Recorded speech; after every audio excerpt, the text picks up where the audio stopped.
Nous allons voir dans cette vidéo comment ajouter de l'interactivité dans une présentation Geniali. Vous allez dans votre espace compte et puis vous allez choisir la présentation sur laquelle vous allez travailler.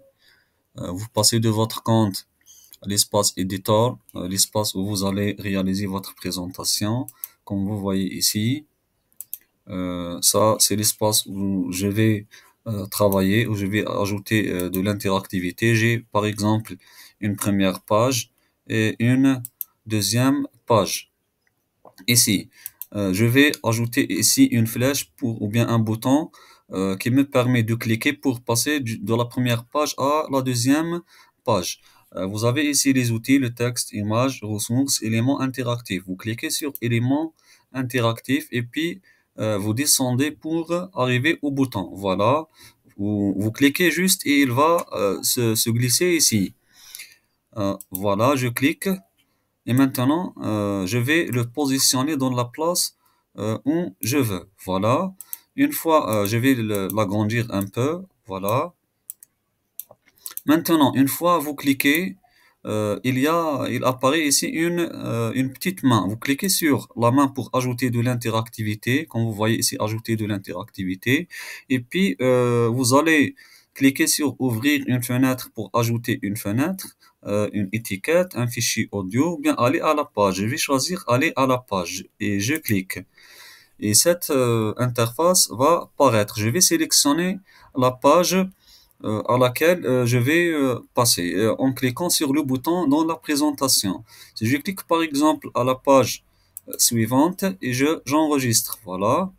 Maintenant, je vais passer à la présentation. Comme vous voyez, voilà.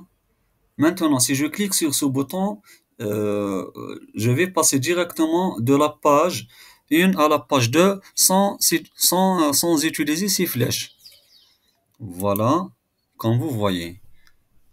Et je suis passé de la première page à la deuxième page sans utiliser les deux flèches, comme vous voyez. Maintenant, je vais revenir en arrière.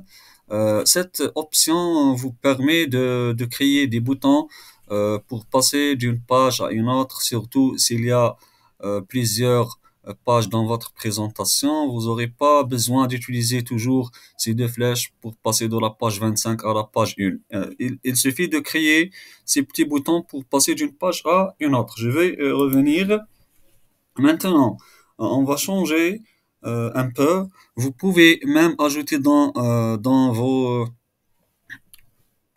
présentations, pardon, d'autres d'autres boutons pour afficher par exemple des vidéos, pour aller à d'autres pages, pour afficher des bandes sonores, des fenêtres. Par exemple ici, je vais ajouter une fenêtre. Je clique sur la main et puis je clique sur ouvrir une fenêtre. Et je vais utiliser l'un de ces modèles ou bien vous cliquez sur un espace vierge pour faire votre travail. On va choisir celui-ci par exemple, utiliser ce modèle et puis on va choisir par exemple évaluation ou bien on va écrire n'importe, d'accord, évaluation diagnostic. On peut ajouter une image par exemple ici, on peut modifier comme vous voyez, voilà. Vous pouvez ajouter tout ce que vous voulez, par exemple je vais choisir alors je vais écrire par exemple Aladdin. D'accord, voilà. Et puis je vais choisir GIF, voilà. Et je glisse l'image ici tout simplement. Une fois dans ma présentation, je clique sur le bouton, cette fenêtre va s'afficher, comme vous allez voir. Voilà. Et je clique sur, une fois je termine mon écriture dans la fenêtre, je clique sur retour à la page. Voilà. Maintenant, je clique sur présentation.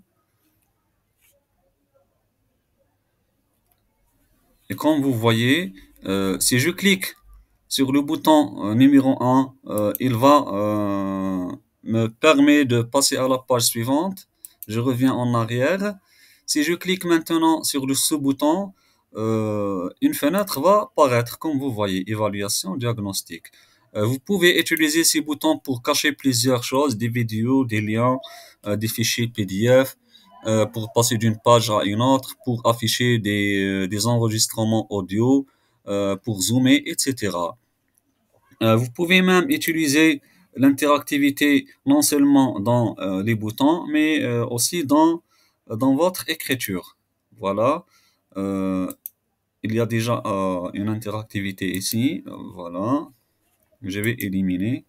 Maintenant, si vous voulez ajouter par exemple de l'interactivité à votre texte, vous cliquez dessus et puis vous cliquez sur la main, ajouter de l'interactivité et puis vous cliquez par exemple sur ouvrir le lien, bien aller à la page. On va cliquer sur aller à la page et puis vous choisissez la page que vous voulez ajouter ou bien sur à laquelle vous voulez aller une fois vous cliquez sur le texte évaluation diagnostic. Voilà, par exemple, page 4. Et puis vous cliquez sur enregistrer. Maintenant, on va passer à la présentation. Comme vous voyez ici, si je clique ici, la fenêtre va s'afficher. Maintenant, si je clique sur le texte évaluation diagnostic, ça va m'emmener directement à la page 4, comme vous voyez. Voilà. C'est très simple. Je reviens. Du coup, vous pouvez utiliser de l'interactivité soit dans une image, soit dans texte, soit dans un texte, soit dans un bouton. C'est-à-dire, vous pouvez ajouter de l'interactivité à n'importe quel élément dans votre présentation géniale, soit dans les boutons, soit dans le texte, soit dans l'image. Même, comme vous voyez ici, je peux ajouter de l'interactivité à ce petit espace, par exemple. Voilà. Par exemple, ouvrir le lien. On va ajouter un lien ici, par exemple. Euh, on va choisir le petit chaperon rouge. Voilà.